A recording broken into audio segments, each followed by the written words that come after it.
नमस्कार दोस्तों, स्वागत है आपका आपके अपने चैनल शिक्षा दीक्षा विद विकी पर। मैं विपिन कुमार, आपका कॉन्स्टिट्यूशन एंड पॉलिटी का फैसिलिटेटर। पिछली दो क्लासों में हमने समानता के अधिकार के अंतर्गत आर्टिकल 14 को पढ़ा और आज हम महत्वपूर्ण विषय पर चर्चा करेंगे, नागरिकता संशोधन विधेयक या नागरिकता संशोधन अधिनियम। नागरिकता संशोधन अधिनियम को जानने के लिए आपके आज पूरे भ्रम दूर होने वाले हैं। वास्तव में सरकार क्या कहती है, विपक्ष किस बात को लेकर हल्ला करता है और सड़कों पर प्रदर्शन क्यों था, ये बातें निकलकर आज सामने आएंगी और आप अच्छे से उसे समझने का प्रयास कीजिए। आर्टिकल 14 के संदर्भ में ही हम नागरिकता संशोधन को समझेंगे। पहली बात, अब देखिए, इसको समझने से पहले आपको थोड़ा सा समझना होगा 2016 का कैब। अब ये वो कैब नहीं है जिसे बुक करके मंगाते हैं, 2019 का कैब। और यहां पर मैं क्या लिख देता हूं,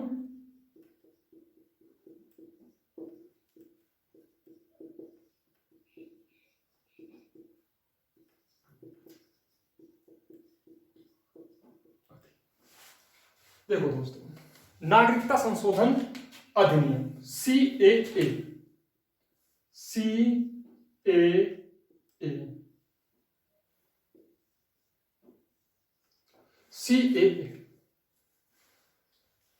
इसे समझने के लिए आपको पहले थोड़ी सी पृष्ठभूमि जाननी होगी। देश का विभाजन हुआ 1947 में।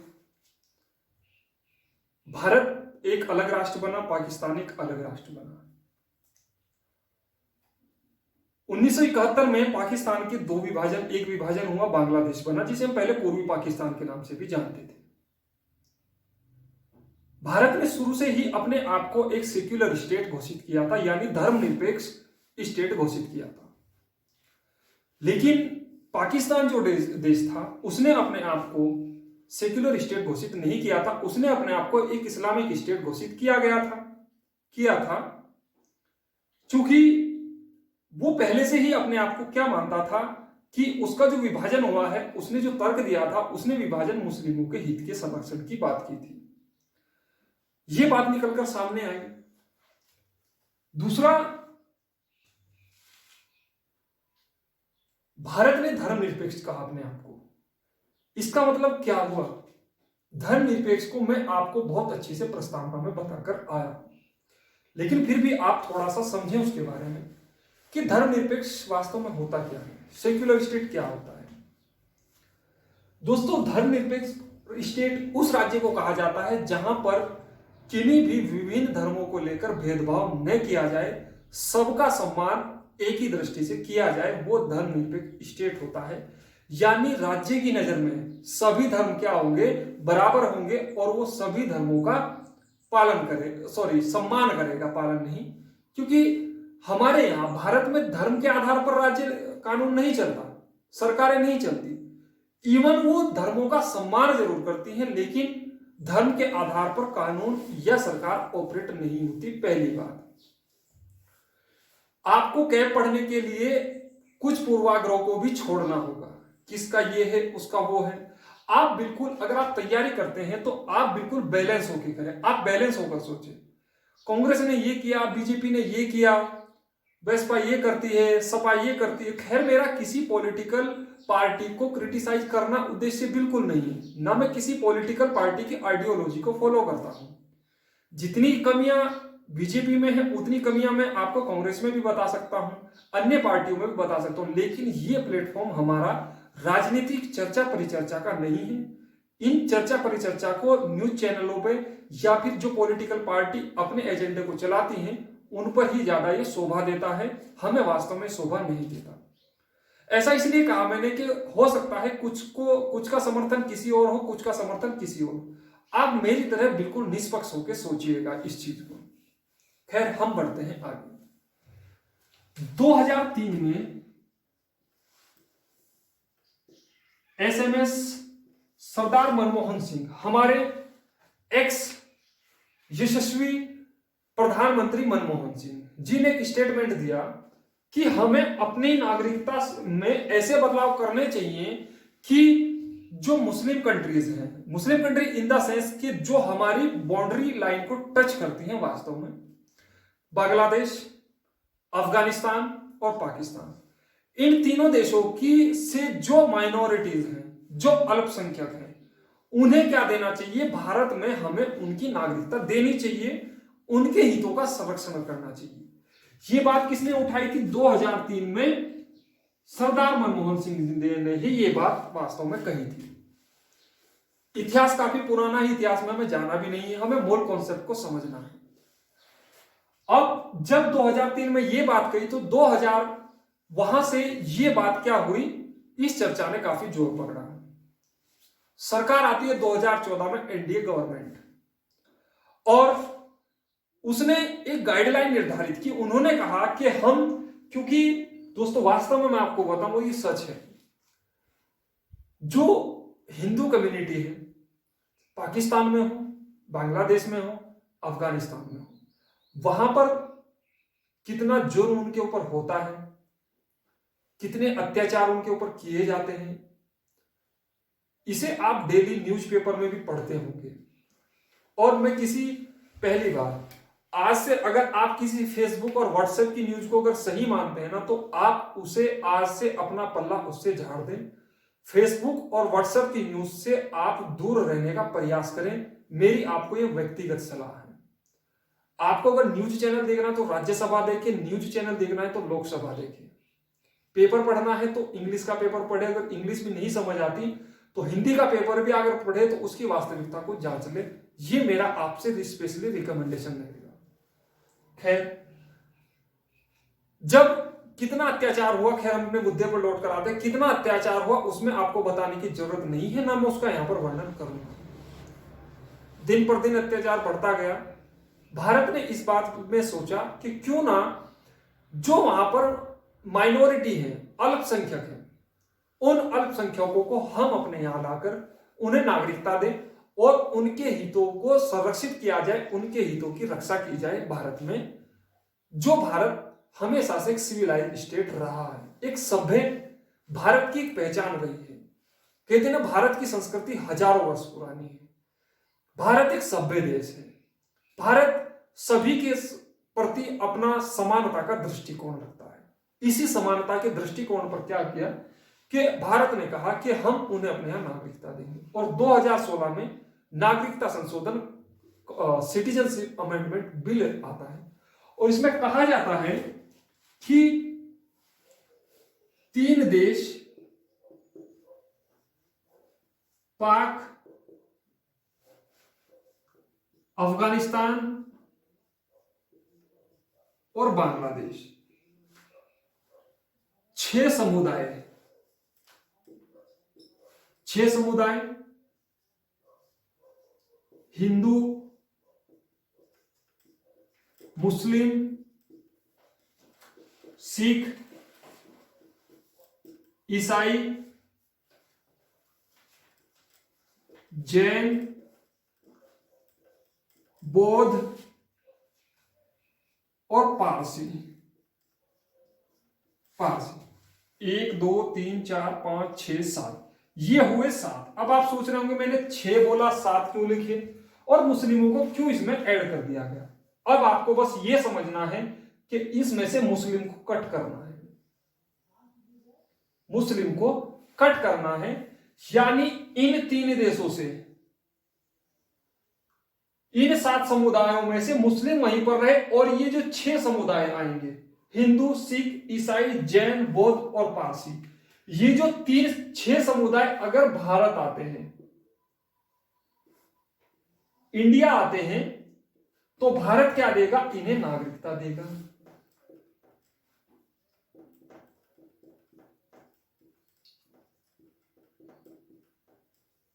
भारत नागरिकता देगा।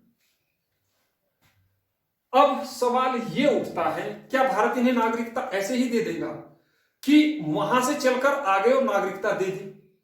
पहला सवाल तो यह है, कंफ्यूजन यहां पे भी है कि इन लोगों को कागज नहीं दिखाने पड़ेंगे, पढ़ते होंगे, आपके कागज दिखाने पड़ेंगे। वास्तव में दोस्तों मैं आपको बताऊं, नागरिकता विधेयक में, नागरिकता जो बिल है उसमें संशोधन किया गया, एक्ट में संशोधन किया गया, और उसमें एक समय सीमा निर्धारित की गई कि इसमें कहा, पहले क्योंकि आपको 2016 समझना जरूरी है और उसके बाद मैं आपको फिर आगे चलूंगा, लेकिन फिर 2019 में बताऊंगा और मेन टकराव क्या, फिर हम उस पर भी चर्चा करेंगे। भारत सरकार ने कहा कि 31 दिसंबर 2014, 31 दिसंबर 2014 के आधार पर के बाद, यानी ये वो डेट थी जो आधार वर्ष माना, आधार वर्ष माना। अब इन 6 समुदायों से, हिंदू, सिख, ईसाई, जैन, बौद्ध और पारसी, इन 6 समुदायों से यदि इस डेट तक कोई वैध प्रवासी है या अवैध प्रवासी है,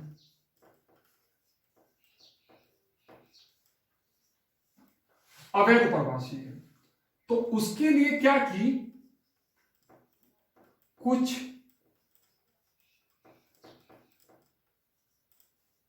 छूट प्रदान की। पहली बात, कुछ छूट प्रदान की, जैसे क्या कहा कि इन्हें, मैंने आपको कहा था कि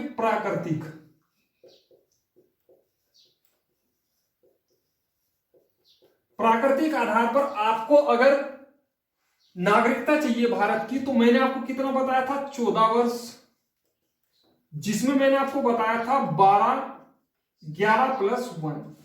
तो यहां पर कहा गया कि 6 वर्ष आपको रहना है, यानी यहां पर छूट दे दी कि आप देखिए, मैंने कहा कि आपको 12 वर्ष तो रहना ही पड़ेगा 14 वर्ष में से प्राकृतिक के आधार पर, वहां आप उसे पढ़े एक बार। और फिर इसमें कहा कि इनके लिए, ये जो 6 समुदाय थे, 6 समुदायों के लिए कहा कि आपको सिर्फ 6 वर्ष का कंपल्सरी है, यानी अगर 31 दिसंबर 2014 को वैध प्रवासी हैं आप, वैध मतलब आप जो डॉक्यूमेंट लेकर आए थे कि इनके आधार पर हम यहां पर रहना चाहते हैं, तो वो वैध प्रवासी हैं। अवैध प्रवासी या तो उनके पास कागज नहीं है, कागज इन द सेंस वो डॉक्यूमेंट नहीं है जिनके आधार पर वो भारत में शरण लिए हुए हैं या भारत में एंट्री किए थे, या उनके कागजों की, डॉक्यूमेंट की वैलिडिटी खत्म हो चुकी है, समय सीमा खत्म हो चुकी है। तो इस आधार पर कहा कि इस आधार पर इन 6 समुदायों को सिर्फ 6 वर्ष की बाध्यता होगी, यानी वो 2008 से हमारे देश में रह रहे हो, उन्हें भारत की नागरिकता प्रदान की कर दी जाएगी। और इसमें भी कई अन्य सारे प्रोविजन निर्धारित किए। अब वो प्रोविजन क्या थे, उसमें एक दो सुन लीजिए कि वहां पर कोई ऐसा कोई मुकदमा ना हो, या वहां का कोई भगोड़ा ना हो, या अन्य कई सारी चीजें उसमें निर्धारित कर दी गई। सिर्फ यही नहीं था कि आप इन 3 देशों से आइए और 6 समुदाय हमारे यहां आ जाइए और आपको नागरिकता प्रोवाइड करा दी जाएगी। ये बात यहां पर निकल कर आई 2016 के एक्ट बिल में। दूसरा संशोधन किया गया कि ओसीआई कार्ड जो धारक थे, overseas citizenship of overseas citizen of Indians, मैंने आपको इसके बारे में काफी विस्तृत चर्चा की। OCIH 2015 का कॉन्सेप्ट मैंने आपको स्पष्टतः बताया है, आप एक बार उस वीडियो को जरूर विजिट करें। OCI को जब मैंने कहा तो इसमें कहा गया, एक सूची निर्धारित की कि सपोज ये कुछ इसमें प्रोविजन है सूची में, और इनका उल्लंघन यदि OCI कार्ड धारकों ने कर दिया तो इनके आधार पर क्या होगा, नागरिकता नहीं दी जाएगी। अब ये क्या प्रोविजन थे, क्या प्रावधान थे 2016 के एक्ट में, ये प्रावधान मेंशन नहीं थे, पहली बात। और OCI कार्ड धारकों को भी कहा कि आपके पास अगर OCI कार्ड है तो आपको नागरिकता दे दी जाएगी, ये बात इसमें कही गई। यहां तक का बिल था 2016 का बिल।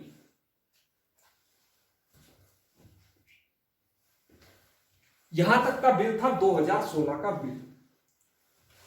अब बात करते हैं 2019 के बिल की। चलिए,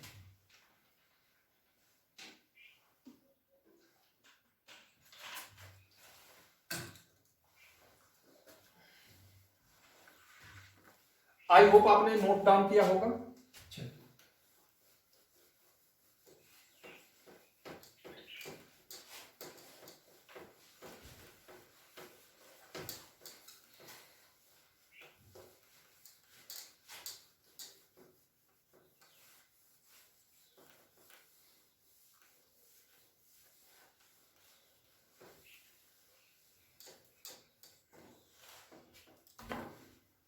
2019 में।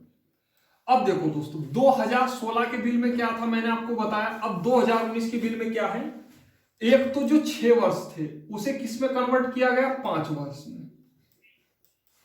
पहली बात, ओसीआई के लिए जो सूची मैंने आपको बताई थी, अब उन प्रावधानों को शामिल कर दिया गया कि यदि आप इनका उल्लंघन करते हैं तो आपको नागरिकता या तो प्रोवाइड नहीं की जा सकती या फिर आपकी नागरिकता खत्म की जा सकती है। ये बात इसमें लिख दी गई। ये 2 मूल मेनली परिवर्तन किए, और जो मूल रहा वो 3 देश, कौन से, पाकिस्तान, अफगानिस्तान, BAG बांग्लादेश के 6 समुदाय, कौन, हिंदू, सिख, ईसाई, जैन, बौद्ध और पारसी। इन्हें क्या देंगे हम, नागरिकता देंगे।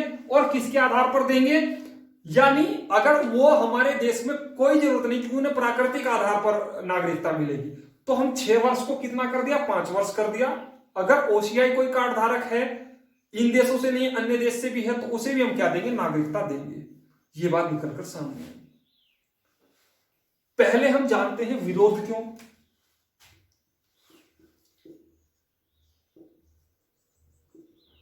विरोध क्यों, पहले यही एड्रेस करेंगे कि सरकार ने तो कहा कि हमने जो किया वो हमने अच्छा किया, लेकिन अब सवाल ये आता है कि हमें जैसे ही कानून पास हो तो विरोध देखने को मिले। तो यदि अगर हम विरोध को आइडेंटिफाई कर लेंगे, फिर हम सरकार के पक्ष को भी सुनेंगे कि सरकार का पक्ष क्या है, सरकार क्या कहती है। पहले हम आइडेंटिफाई करते हैं विरोध क्यों। मैं इसे मिटाता हूं।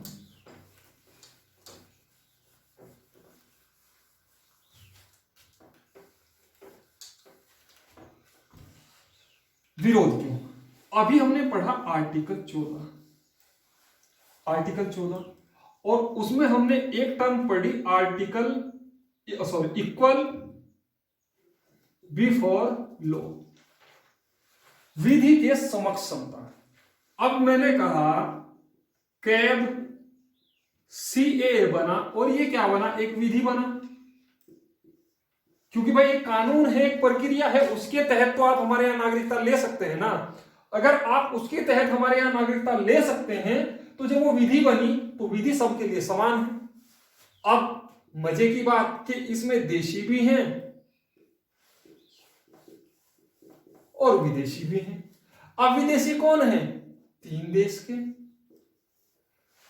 और इसके आधार पर क्या है, इसके आधार पर जो अपवादित वर्ग है मैंने वो आपके समक्ष बताए। लेकिन क्या मैंने आपको वहां बताया कि विदेशियों में कैटेगराइज किया जा सकता है। सोचकर देखिएगा, क्या मैंने आपको बताया, नहीं बताया। जो विपक्ष या फिर जो भी संगठन इस पर विरोध प्रदर्शन कर रहे थे, वो इसी आधार पर प्रदर्शन कर रहे थे कि आपने, हमारा संविधान का आर्टिकल 14 कहता है कि आप देशी हो या विदेशी हो, आर्टिकल 14 के तहत विधि से के समक्ष क्षमता के आधार पर आप किसी के साथ भेदभाव नहीं करेंगे। तो आपने ये भेदभाव क्यों किया, आपने मुस्लिम को क्यों छोड़ा, यानी आपने डिस्क्रिमिनेशन कर दिया। आपको ये भेदभाव नहीं करना चाहिए था। और दूसरा मैंने आपको बताया, आर्टिकल 14 बेसिक स्ट्रक्चर का पार्ट है, और यदि बेसिक स्ट्रक्चर प्रभावित होता है तो आर्टिकल 13(2) के आधार पर क्या है, सुप्रीम कोर्ट उसे निरस्त कर सकता है। इसी के आधार पर क्या कह रहा था कि जो संगठन विरोध प्रदर्शन इसमें कर रहे थे, वो कह रहे थे कि इसके आधार पर इसे विधि को शून्य करार दे दिया जाए।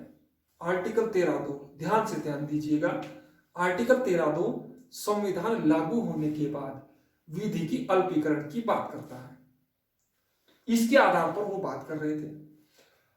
ये थी मेनली विरोध की जड़। दोबारा फिर मैं आप समझे, विरोध क्यों, आर्टिकल 14 के आधार पर हमने पढ़ा इक्वल बिफोर लॉ, यानी विधि के समक्ष समता, यानी विधि के लिए सब समान है। लेकिन सरकार ने क्या किया कि सरकार ने इसमें क्या किया, कैटेगराइज कर दिया। वर्गीकृत कर दिया, मुस्लिम को छोड़ दिया और बाकी 6 समुदायों को ले लिया। बात सही थी विरोध करने वालों। लेकिन दोस्तों आप यहां पर थोड़ा सा ध्यान दें कि अब आते हैं हम सरकार के तर्क की बात पर। सरकार का तर्क, लेक्चर के स्टार्ट में मैंने आपके सामने एक शब्दावली यूज की थी, भारत एक सिविलाइज्ड स्टेट है, सभ्य राज्य है। भारत ने कहा कि हमने जो वर्गीकरण किया है ना, जो हमने कैटेगराइजेशन किया है ना इन समुदायों के बीच, वो किसी विशेष उद्देश्य से नहीं किया है। हमने मानवाधिकारों को ध्यान में रखते हुए या फिर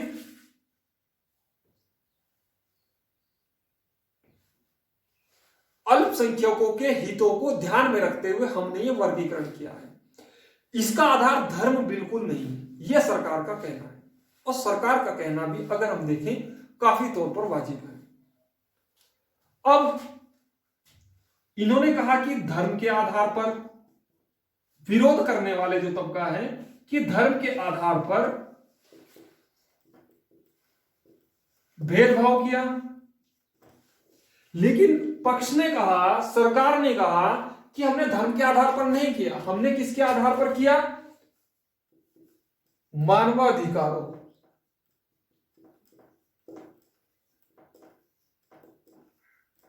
मानवाधिकारों के आधार पर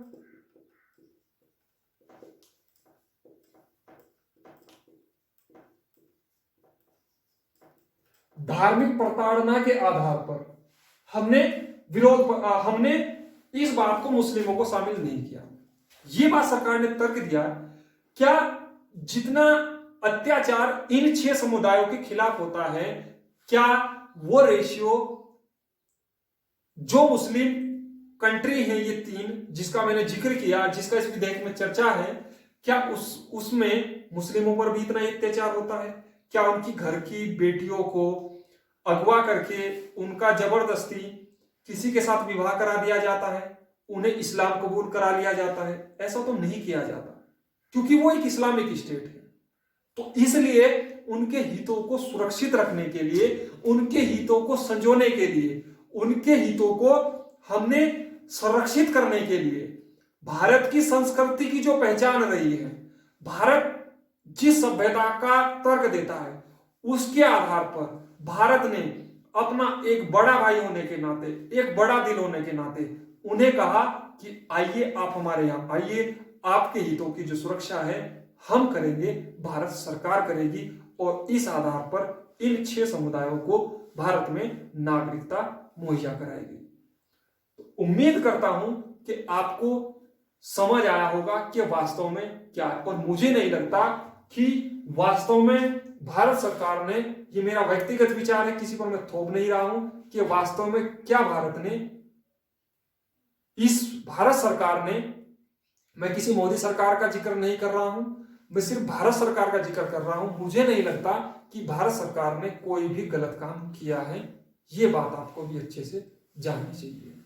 एक पक्ष और है, सरकार कहती है, अब इसका एक पक्ष और दिया सरकार ने, सरकार कहती है कि हमने तिब्बत के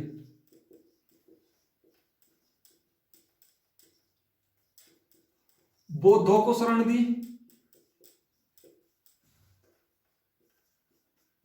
ईरान के पारसियों को शरण दी, यानी उन्हें भी हमने अपना, जो हमारी खुली प्रवृत्ति है, जो हमारे खुले विचार की प्रवृत्ति है, उसके आधार पर हमने इन्हें भी क्या किया, अपने पास लेकर, मतलब जब ये हमारे पास आए। तिब्बत के बौद्ध शरणार्थी क्या है, कभी मैं अगर मिसलेनियस पार्ट में चर्चा करूंगा तो वहां आपको मैं समझाऊंगा क्या वो मुद्दे रहे, क्या समस्या रही ईरान के पारसियों के बारे में, लेकिन ये मुद्दे दिए।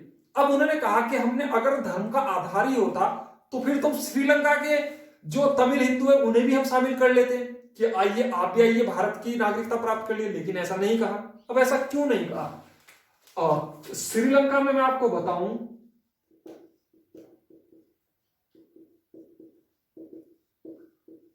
तमिल हिंदू, आपने सुना होगा लिट्टे, लिट्टे, तमिल हिंदू। उन्होंने कहा तमिल श्रीलंका में आए दिन, जो उत्तरी श्रीलंका है उसमें तमिल हिंदू आए दिन बगावत के सुर में उठते रहते हैं और वो कहते हैं हमें अलग क्षेत्र चाहिए। अब अगर वो कहने लगे कि हमें श्रीलंका में नहीं रहना, भारत आ जाते हैं और भारत की नागरिकता ले लेते हैं, तो तब तो भारत को नागरिकता, क्योंकि वो हिंदू है, उन्हें भी दे देनी चाहिए। लेकिन वहां पर इनके साथ वो अत्याचार नहीं होता श्रीलंका में। वहां पर सरकार ने तर्क दिया कि ये तमिल हिंदू का श्रीलंका में बौद्धों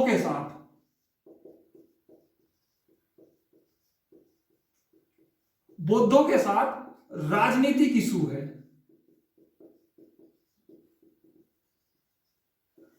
राजनीतिक इशू है, वहां कोई धार्मिक प्रताड़ना का जो सवाल है, वहां पर कोई धार्मिक प्रताड़ना का सवाल नहीं है श्रीलंका में, वहां पर राजनीतिक इशू है और राजनीतिक इशू को अपने आप समझाना चाहिए। लेकिन यहां पर जो इन 3 देशों के व्यक्तियों को हमने अपने यहां नागरिकता दी, यहां पर क्या है, यहां पर नागरिकता का, यहां पर राजनीतिक इशू नहीं है, यहां पर धार्मिक इशू है, धार्मिक प्रताड़ना का इशू है। तो यह बात यहां पर स्पष्ट कर दी गई और यही था विरोध। आई होप आपको आज आर्टिकल 14 नागरिकता विधेयक क्यों विरोध हुआ, क्या सरकार का पक्ष है और किस तरीके से उसका निष्पक्ष मूल्यांकन होना चाहिए, आज आपको ये अच्छे से बात समझ आई होगी। अब बढ़ते हम आगे। एनपीआर और एनआरसी क्या होते हैं, उनका क्या नागरिकता से संबंध है, अब हम उसे डिस्कस करते हैं।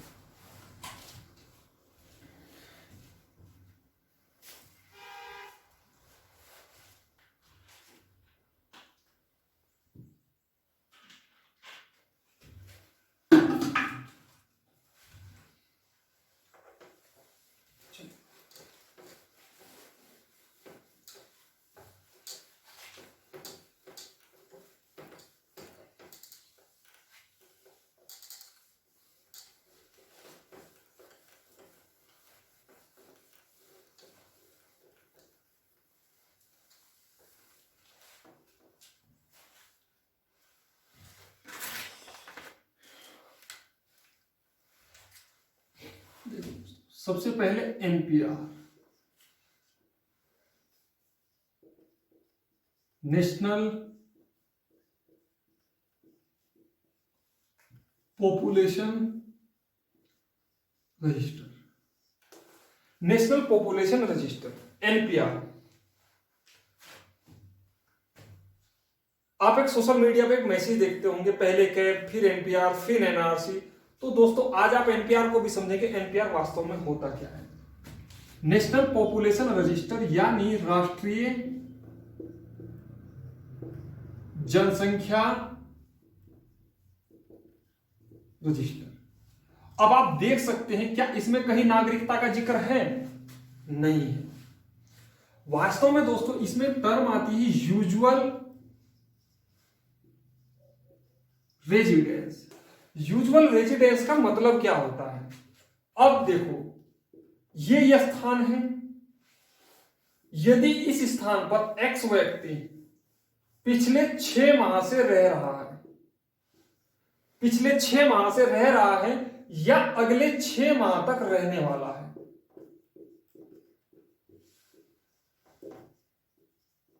रहने वाला, और ये क्या है? अस्थायी निवासी है। अस्थायी निवासी मतलब या तो किसी स्टेट का, अलग स्टेट का निवासी है या किसी अन्य देश का निवासी है।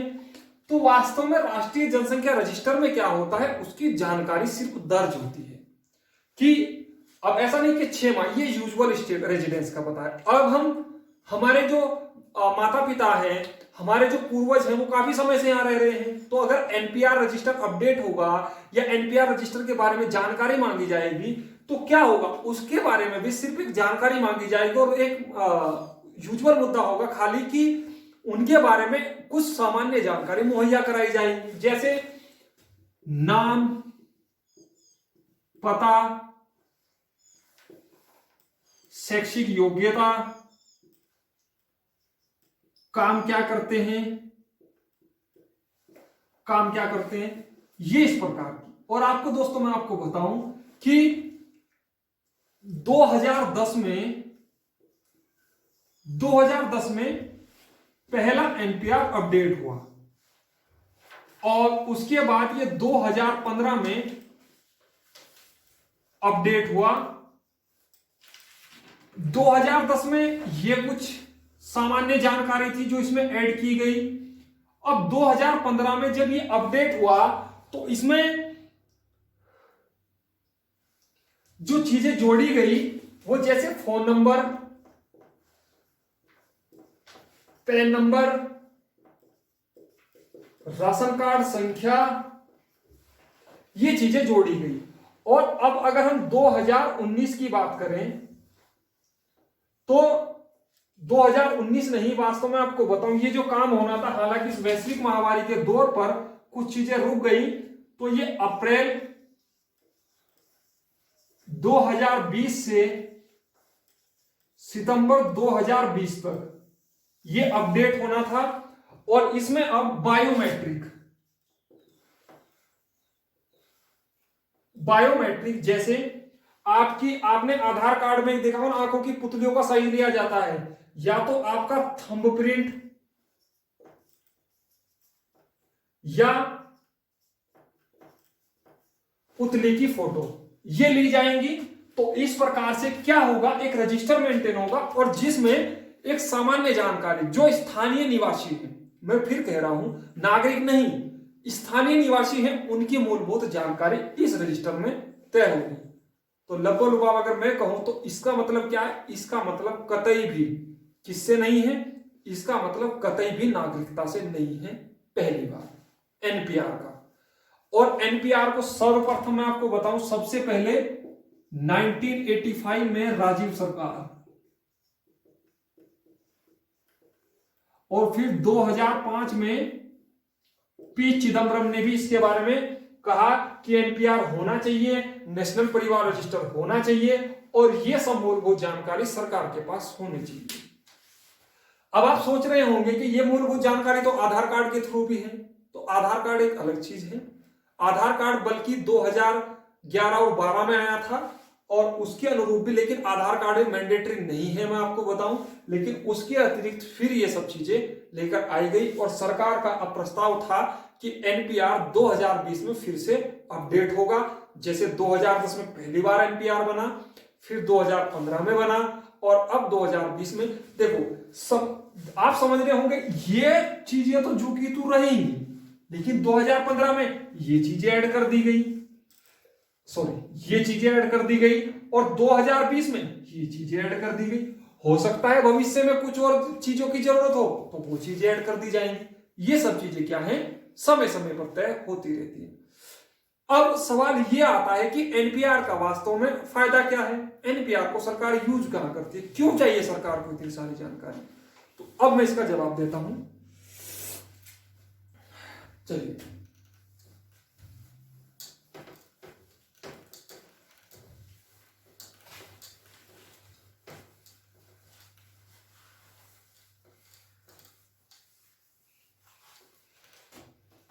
एनपीआर का सरकार अपनी योजनाओं व नीतियों को बनाने एवं उन्हें कार्यान्वित करने के लिए प्रयोग करती है। जैसे छात्रवृत्ति, बीमा योजना, पेंशन या अन्य या इत्यादि इत्यादि। इन सब के लिए क्या करती है सरकार, प्रयोग करती है कि अगर उसके पास वो मूलभूत जानकारी होंगी जिनके आधार पर सरकार तय कर सके कि किसी वास्तव, वही इक्वल प्रोटेक्शन ऑफ लॉ का कॉन्सेप्ट आ गया कि किन्हें वास्तव में जरूरत है, तो सरकार अपनी नीतियों को नीति बनाएगी तभी तो योजना का डेवलप करेगी। और जब योजना का डेवलप करेगी, योजना को क्रियान्वयन में लेके आएगी, तभी तो उसका अच्छे से इंप्लीमेंटेशन होगा। यानी सरकार ने क्या किया कि योजना बना दी और उसके पास जानकारी है ही नहीं, कितने लोग गरीब हैं, कितने लोग अमीर हैं, कितने लोग व्यापार करते हैं, कितने लोग क्या करते हैं। तो एनपीआर क्या है, वो सारी जानकारी उन्हें मुहैया कर दे देगा और सरकार उसके आधार पर जो फिर हमारे देश में इनडिफरेंसेस हैं, जो असमानताएं हैं अमीर और गरीब वर्ग के बीच, सरकार गरीब वर्गों को भी उन्हें अच्छा स्टेटस प्रदान कराने के लिए क्या कर सकती है, अपनी योजनाओं को उनके लिए बना सकती है। यह मूल उद्देश्य एनपीआर का था। तो इसका नागरिकता से कुछ भी संबंध नहीं है। अब देखते हैं, हाँ एक चीज और लिख लेना इसमें दोस्तों, एनपीआर असम में लागू नहीं होता, यह अपवाद है, ध्यान रखना, लागू नहीं।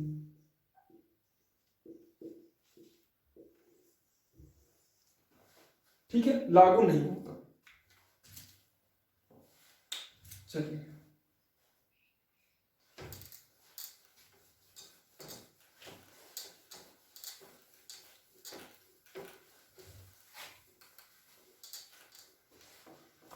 अब आता है NRC, national register citizenship, NRC. अब समझेंगे हम एनआरसी को। दोस्तों एनआरसी लागू की जाती है, मैं आपको बोला सुप्रीम कोर्ट के आदेश पर 25 मार्च है 1971। कहां पर लागू है, असम में। एक छोटा सा कॉन्सेप्ट समझिए आप, फिर समझेंगे हम इसे। ये यहां पर नॉर्थ ईस्ट का स्टेट कहीं असम है और ये क्या है, यहां पर कहीं बांग्लादेश है। वास्तव में मैं दोस्तों आपको बताऊं, जब 1971 में बांग्लादेश पाकिस्तान से अलग हुआ तो यहां के कुछ शरणार्थी कहां पलायन कर गए, असम में पलायन कर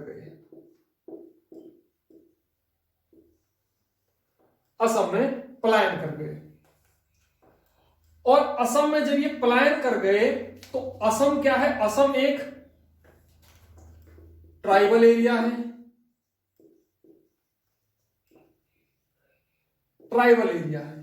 असम एक ट्राइबल एरिया है, तो वहां का क्या हुआ, वहां की जनजाति का जो जीवन है वो प्रभावित होने लगा। ये क्या हुआ, ये अवैध शरणार्थी कहा गया। अवैध शरण, यानी ये यहां के, असम किसका पार्ट है, भारत का पार्ट है। यानी ये कहां गया, शरणार्थी थे बांग्लादेश के लिए, कहां मूव कर गए, असम में। तो सुप्रीम कोर्ट के आदेश पर वहां पर 25 मार्च 1971 को एक एनआरसी रजिस्टर मेंटेन किया गया, नेशनल रजिस्टर सिटीजनशिप। और इसके आधार पर कहा कि जो एक गाइडलाइन रखी, 25 मार्च 1971 एक गाइडलाइन रखी कि इस डेट तक, यदि इस डेट तक किसी के पास कागज है, ये एक तय सीमा रखी कि इस डेट तक यदि अगर इस डेट के बाद कोई आया है और उसके पास कोई वैध दस्तावेज नहीं है तो क्या होगा, वो भारत का नागरिक नहीं होगा और उसे असम को छोड़कर जाना होगा। दोबारा फिर सुने, मैंने कहा कि 25 मार्च 1971 को एनआरसी लागू हुई थी असम में, और कहा कि इस डेट के बाद, यानी अगर 26 मार्च 1971 को भी कोई लोग आया है और उसके पास वैध दस्तावेज नहीं है, अब इससे पहले उसके पास वैध हो ना हो कोई दिक्कत नहीं है, वो भारत का नागरिक होगा। यदि अगर इस डेट के बाद कोई भी भारत के अंदर आया है, असम के अंदर आया है, तो क्या होगा, उसे भारत से बाहर जाना होगा यदि उसके पास वैध दस्तावेज नहीं है। तो यह कॉन्सेप्ट था एनआरसी का, और इसका संबंध सीधा सीधा किससे है, नागरिकता से है। इसका सीधा सीधा संबंध किसका है, सिटीजनशिप से है, नागरिकता से है। यानी सिंपल भी कह सकते हैं, सुप्रीम कोर्ट कहता है कि यदि असम में क्योंकि लागू है, अभी असम के अपडेशन की बात चल रही थी एनआरसी के, तो यदि दस्तावेजों का परीक्षण होगा और वो दस्तावेज यदि वैध पाए जाते हैं तो उन्हें भारत में रहने दिया जाएगा, और अगर नहीं होंगे तो क्या होगा, एक सूची बनाई जाएगी और फिर उन्हें भारत से माइग्रेट करना होगा, उन्हें भारत से बाहर जाना होगा। ये बात एनआरसी में कही गई। तो दोस्तों ये था कैब, ये था एनपीआर और ये था एनआरसी। अब उम्मीद करता हूं कि आज के बाद यदि अगर आप न्यूज़पेपर में भी पढ़े, कहीं भी पढ़े, तो आप कंफ्यूज नहीं करेंगे, आप अपनी समझ को बनाए रखेंगे और किसी भी कहने में कोई भी अपने आप को उलझाएंगे नहीं। आप यहां से सिंपल जवाब दे सकते हैं। एनआरसी अच्छी बात है, लागू हो तो कोई इसमें किसी को दिक्कत नहीं होनी चाहिए। सभी स्टेट कह रहे हैं कि एनआरसी लागू करेंगे, एनआरसी लागू करेंगे। अब समय बताएगा, वक्त तय करेगा, यथा स्थिति यथा संभव जो भी हो सकेगा वो आने वाले समय में हम उसका परीक्षण करेंगे। अभी तो ये वैश्विक महामारी है, इससे निपट लें तो ज्यादा ठीक है। एनपीआर, एनआरसी, अन्य जो भी कार्य होने हैं वो सब बाद के किस्से हैं, जान है तो जान है। आप भी अपने घर पर सुरक्षित रहिए। थैंक यू दोस्तों, मिलते हैं अगली क्लास में।